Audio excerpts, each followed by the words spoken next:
सबसे पहले तो दिमाग से ये निकाल लीजिए कि ऐसा सवाल नहीं आता है, ऐसा सवाल है। ये भी हटा दीजिए कि अपने मन से दे दिए हैं, अपने मन से कुछ सवाल बना करके जो है वो दे दिए हैं। अब देखिए नहीं, यहाँ पर 4 का पावर 2, उसका पावर 2, उसका पावर 1, उसका पावर 6, उसका पावर 5, इतना खतरनाक सवाल है। तो ये दिमाग में नहीं रखिए कि ऐसा सवाल नहीं आता है, आता है। और क्लास 9th का सवाल है ये। अगर क्लास 9th का सवाल है तो हो सकता है ऐसा सवाल कंपटीशन में भी दे दे। अब वहाँ पर देगा तो कैसे बनाइएगा, तो तरीका है इसके बनाने का। अगर आ गया है तो सीखना तो पड़ेगा और समय के साथ तो बदलना पड़ेगा।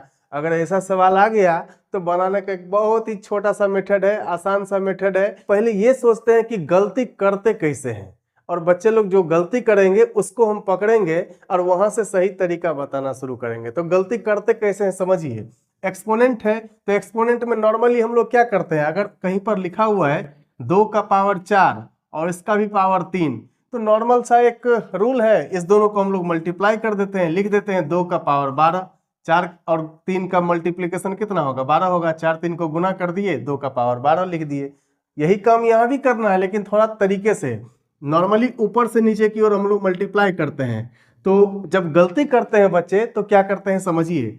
5 6 के 30 और 30 दूना 60 और 60 दूना 120, मतलब उसके हिसाब से 4 का पावर 120 होना चाहिए, जो कि एक ऑप्शन हमको यहाँ पर दिख रहा है।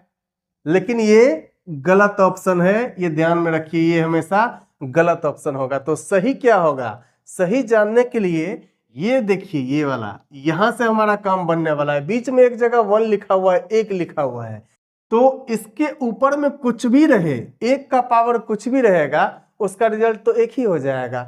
जैसे 1 का पावर में 2 दे दिए, कितना हो जाएगा 1 का पावर में 20 दे देते हैं, तब 20 का रिजल्ट एक ही आ जाएगा।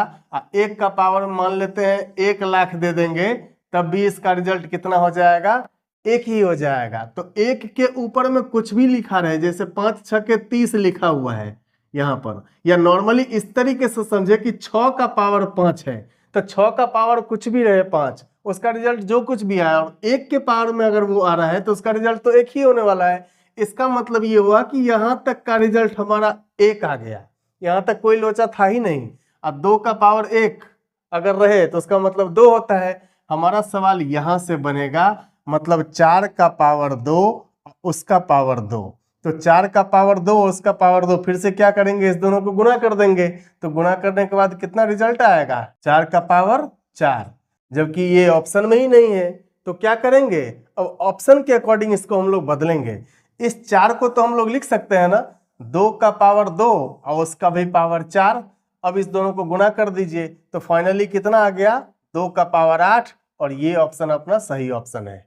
ठीक है, शेयर सब्सक्राइब सब कर दीजिएगा, और नहीं समझे तो दोबारा से एक बार और देख लीजिए, समझना तो है ये है। फिर से आते हैं एक नया सवाल लेकर के, तब तक के लिए बहुत बहुत धन्यवाद।